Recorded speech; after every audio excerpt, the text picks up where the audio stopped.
In what is now a flood of new and upcoming RTS games with base building and dynamic unit combat, one solo indie developer always amazes me every time he makes an update about his game, and this one is exclusive to my channel. This is Hyperwar, which is shaping up to be a fantastic blend of Command & Conquer, Supreme Commander, and even a bit of Earth 2140. Now let's dive into the latest content and features that have been added or improved recently, but if this is the first time you're seeing this game, you can learn a lot more about it by watching some of my previous videos, like the one linked up here on the right and down in the description. And in true Supreme Commander fashion, let's take a look at some of the updates regarding shields in Hyperwar. First thing you will notice when the build menu is called up is that shields don't come with a dedicated building or unit, but are simply placed over a building or turret, and that's it. Naturally, they require a constant energy supply and are an expense against your energy production. The reason this clip is recorded at night is to showcase more clearly the new visual effect of a shield coming online on a turret, for example.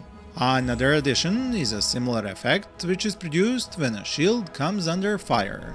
The dark purple markers show us enemy units as they attack this base and exchange shots with the turrets which are covered in these energy shields. It takes more than a couple of shots to bring one such shield down. This clip is fantastic in another way, because it shows you the kind of atmosphere and fantastic visuals and sounds this indie developer is focused on while working in the Unreal Engine no less.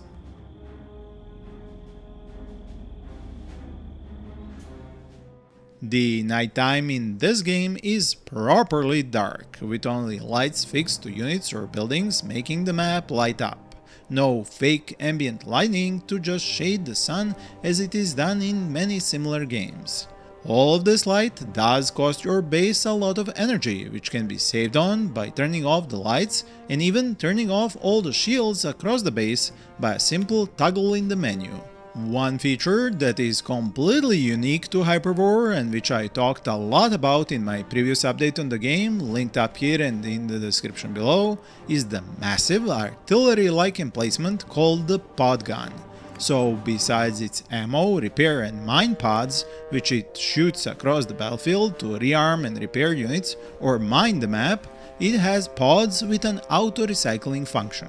Because, besides energy, another resource in Hyperwar is metal, and metal stays behind in wrecks of units, a feature that will be very familiar to many of you who, like me, play Beyond All Reason regularly.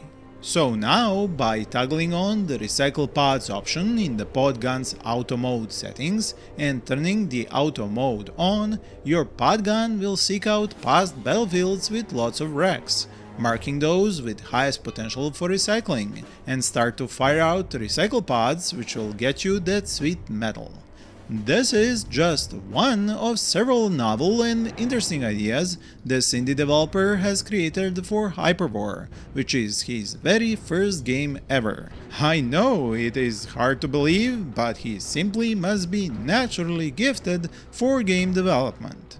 And speaking of talented people, one of you, my viewers, going by the nickname QHark, created this amazing custom animation for the call to action for you to like this video and subscribe to my channel. I was blown away by his work and immediately paid him for his effort and for the exclusive use on my channel. If you would like to contribute to my channel and content in any way, from researching about games to producing videos alongside me, feel free to contact me using my email address from the About page of my channel, or join my Discord, the link to which is in the description, where I have also linked QHark's Sketchhab profile.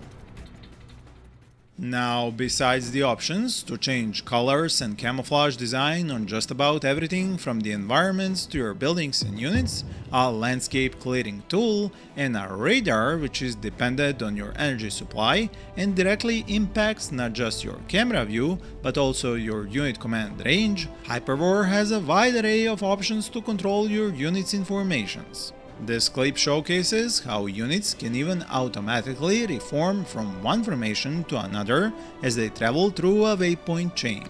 Besides just the line formation, units can set up a 360 circle, square, wedge, and many other formations in which they can both move and fight. To be able to enjoy all this functionality during combat, the developer has continued refining his cinematic camera, adding a new option to change the perspective with a single key. So when you set up multiple points on the map and let the cinematic camera start moving through them, with the UI turned off, you can enjoy the spectacle and capture amazing screenshots or videos.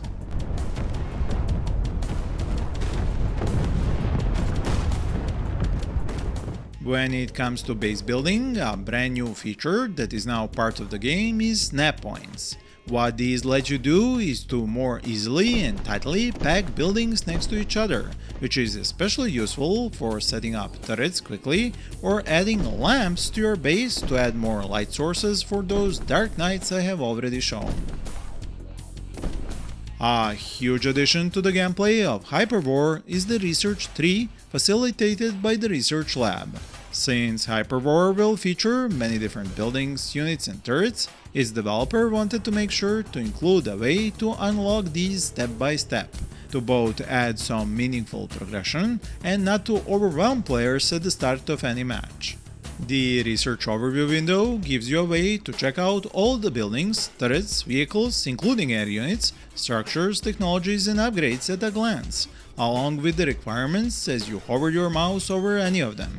Each new research project requires a certain amount of metal and of course time to be researched, which is shown on its card and also on the left side display. This window also lets you reserve metal for research projects and choose how much metal per second will be used for researching. When you leave this overview, you can still track and control the progress of your current research projects in a new UI section on the top bar. One new building you can research to help you with production of the metal resource is the metal farm. I know, I too find that a hilarious name for this building. In any case, it is a customizable building because it has 8 separate slots for individual increases to conversion of energy to metal. Another feature players of Beyond All Reason will find very familiar. The next quite unique feature to Hyperwar is being able to move not just your HQ but your entire base from one location to another. Since there are special buildings called outposts in this game, these have an option which allows you to switch one of your outposts to a new main HQ building. Once this is initiated, everything is disassembled and you set up a new base at the new location. Hyperwar is packed with many other features and ideas which this developer is actively working on, and I'm sure each new wishlisting on Steam makes him more motivated to improve and expand his game. He has already had offers from potential backers and investors, so I hope you will jump over to his game's Steam page and wishlist the game if you haven't already. And if you have, you can drop a few words of encouragement or share your own ideas for gameplay on the Steam discussion boards for his game. As you have probably already noticed from the top UI menu, Hyperwar has ammo and fuel as resources besides just metal and energy. These are actively manufactured by your base and can be stockpiled in different buildings constructed for such a purpose. Units use these up while in combat and have to be resupplied by the pod gun I have already talked about. With so many buildings, turrets, units, resource generation and harvesting, the developer constantly works on adding new and refining old UI sections and commands to make managing all this much easier and faster. You can control all your buildings of the same function by a single click through different UI elements, and these are just terrific quality of life features. For more exclusive early looks at new games in development, check out the cards on the screen or links in the description. I want to now thank you for watching and wish you all happy gaming.